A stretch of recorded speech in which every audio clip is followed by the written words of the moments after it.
So what about the other 1% of the UFO phenomenon? Has there ever been legitimate sightings? As promised, we're going to cover this 1% in a future episode. But I'll share with you something a wise man once shared with me. Before we should start focusing on dealing with problems outside our world, we should first focus on solving the problems within our world.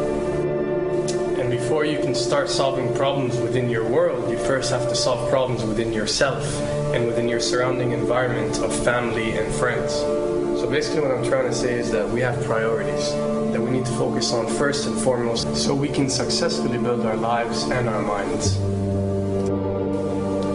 Now, it's no secret that the difference between what the government knows about UFOs and aliens and what is shared or released to the public is extremely enormous. And unfortunately, governments and several organizations on Earth are taking advantage of the UFO phenomenon to achieve worldly agendas.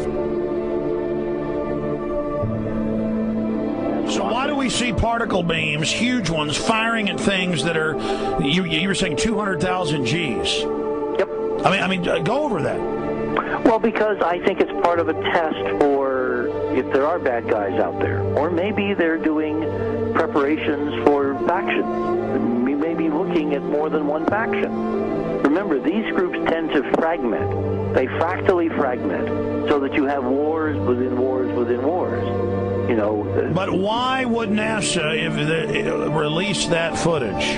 Well, remember, you've got all the good guys in NASA, and then you've got a few who are not good guys. The good guys don't know that there's something to keep secret. Remember, the lie's different at every level. They believe the lies they've been told.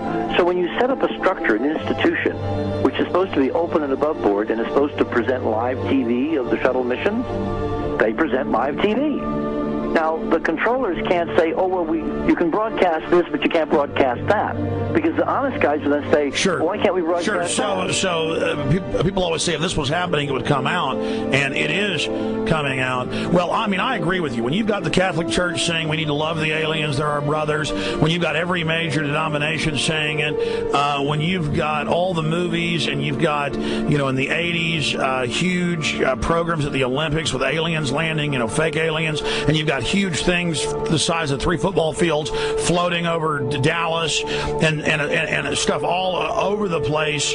Something's going on. And then I read government documents about fake extraterrestrial landings. Any of this. Why? I mean, you believe it's fake. Remember Operation Northwoods? Yes. Okay. Or we can go to the, September 11th. Governments do huge, big things to sway populations at key nodal points in history. They love hoaxes. Yeah, well, it's manufactured history is what it is. We are building, all my UFO friends, I need to shake them because they're so, frankly, they're extremely naive, Alex. They really believe we're building toward disclosure. I believe we're building toward a mass, carefully manufactured fake event where ETs, who are really humans, who are really part of this secret clique, who are probably Nazis, who have developed or perfected their technology from World War II, which is why you've got to get, Joseph on. They are going to basically fake out the world. And there's an incredible window on the Nazi black ops programs, the compartmentalized, incredible high technology efforts that were being funded by the Nazi war machine, particularly toward the end of the war in a desperate effort to win the war, and they fastened their hopes on several key technologies, some of which appear to be the control of gravity itself, which again is a separate piece of data from my work, which came at this from a hyperdimensional physics perspective. I mean, we know there's a lot of suppressed technology. 20 years after the B-2 bomber was already in service, they declassify it. So we have a lot of cases of that. We know there's a whole shadow government. This is technology and physics, Alex, that would make anything you think you know like a candle flame compared to a hydrogen bomb. This is a physics that literally allows you to rearrange time.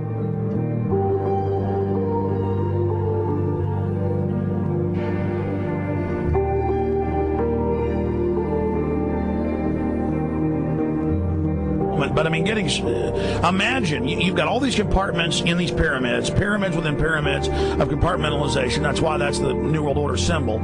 And we don't know what they've got because they are so secret. We know they lie so much. We just know it's advanced. Mainline scientists say they're 30 years advanced. So Richard C. Hoagland, what I'm saying to you is, I'm entertaining what you're saying. I respect you. I think you're a great guy. My only issue is, like you said, dealing with what we know they could be up to. The fact, Alex, we have done experiments. We have our own data. We have experiments now from the Soviet Union. 30, 40 years when the Iron Curtain came down, when glasnost finally prevailed, a huge amount of stuff was declassified from the KGB as well.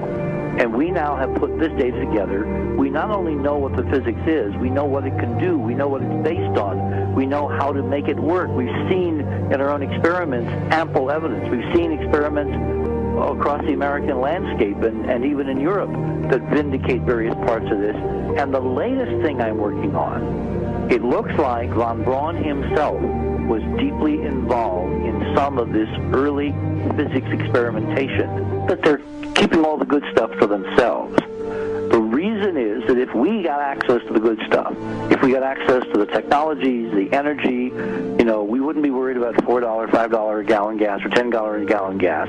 We would live like people are supposed to live, all 6 billion of us who could live lightly on the earth, Alex, with this technology. And live longer.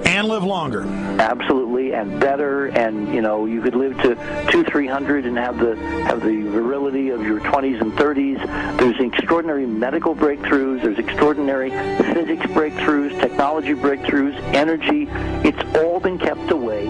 Think about it. We're already on a planet hurtling through space, all these wonders around you, and you've been taught it's bizarre to question, and that's because there's so many kooks in the alternative movement who do talk about ridiculous, Hollywood-style green men, instead of really looking at the shadow government and all these crazy secret societies that are admittedly running NASA and the shadow government. Well, ladies and gentlemen, during this talk that I'm going to give you, I'm going to explain to you the history of this phenomenon, who the secret government really is, and I will name them by name, the beginning group, the study group.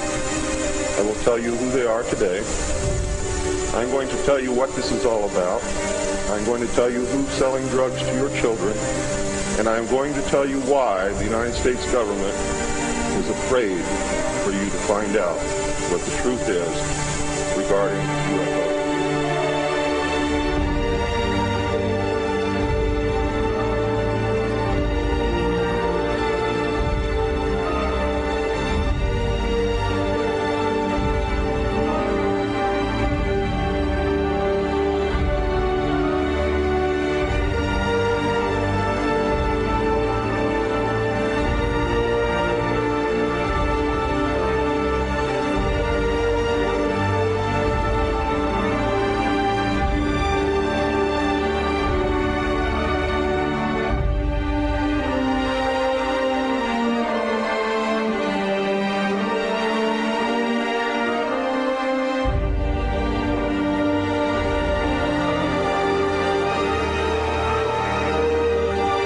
And it turns out that even though she remembered that she'd been part of the team to debrief the astronauts, she couldn't remember a thing that they said.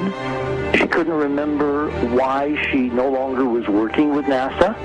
She couldn't remember. In other words, her memory lapses were enormous, and I don't think they were feigned, because we now found the same pattern in all the flight crews. Because the awful truth, Alex, is they have been brainwashed. They have been mind controlled. They have had a technology, a very sophisticated technology, which took away the real missions that they experienced.